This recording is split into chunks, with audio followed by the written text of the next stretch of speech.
Okay, folks, here's a quick review of the Shock Strike Thor figure that was produced by Hasbro as a part of the Marvel Avengers line of products. I picked this up on sale at Target for $7.99. Now, I was interested in seeing how this Thor figure turned out when I first heard about him. So when I finally saw him in the store, I took a liking to the look of this particular Thor movie figure, which appears to have been tweaked somewhat over the previous Thor movie line figures. Now, when I first got this figure out of the blister pack, I immediately saw the improvements to this figure as opposed to the Hammer Smash Thor figure that I previously reviewed. For one thing, it appears that Hasbro has bulked up this particular Thor a little bit when compared to the Hammer Smash Thor figure that I previously reviewed. The facial sculpt, it looks much better now, and the costume appearance also appears to be much improved on this figure. Thor's arms now lie flat against his sides, and his feet are now flush to a level surface and not skewed. The cape stays firmly in place, and it doesn't fall off at all. And on a personal note, I think the longer hair looks better on Thor as opposed to the other Thor movie figures from last year's movie line. Unfortunately, the paint app issues do abound on my figure. When I do the close-up, I'll be able to show you that you can see that there's a big chip missing in the mid-chest area. And there are also some paint splatters in various areas all over the costume. Alright, let me pause here and I'll zoom in and give you a better look at this figure.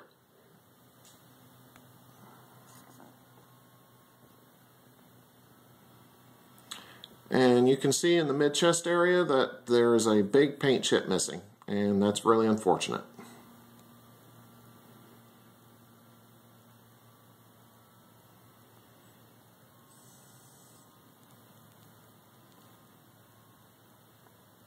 Okay. Alright, Shock Strike Thor came with two accessories, so let me pan down real quick and I'll show you what they are. The figure stand that you see him on did not come with the figure, and that was purchased from the smalljoes.com website.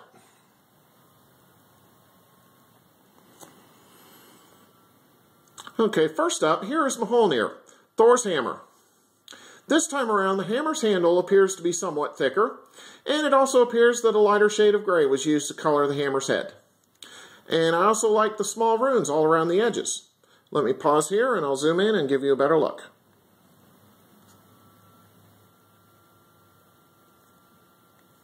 Okay.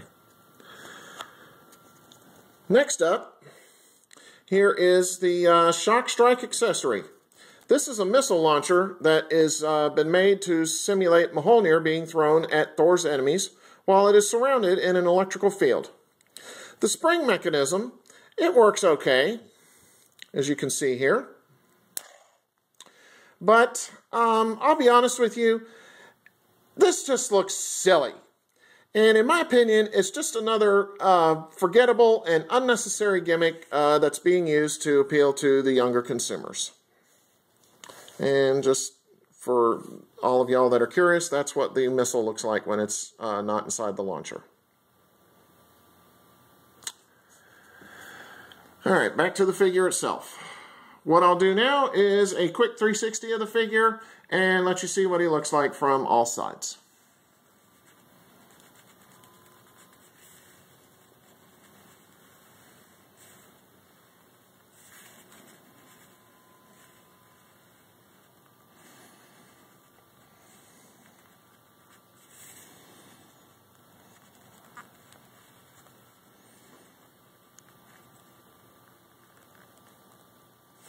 Okay. So overall, I think this is a good Thor figure. The paint app errors on my figure are regrettable, and the Shock Strike accessory is silly and it's unnecessary. But in spite of that, I have to recommend this Thor figure, especially if you didn't buy any Thor figures from the previous movie toy line that came out last year. Alright, so on that note, take care and stay tuned for my next review. Have a good one.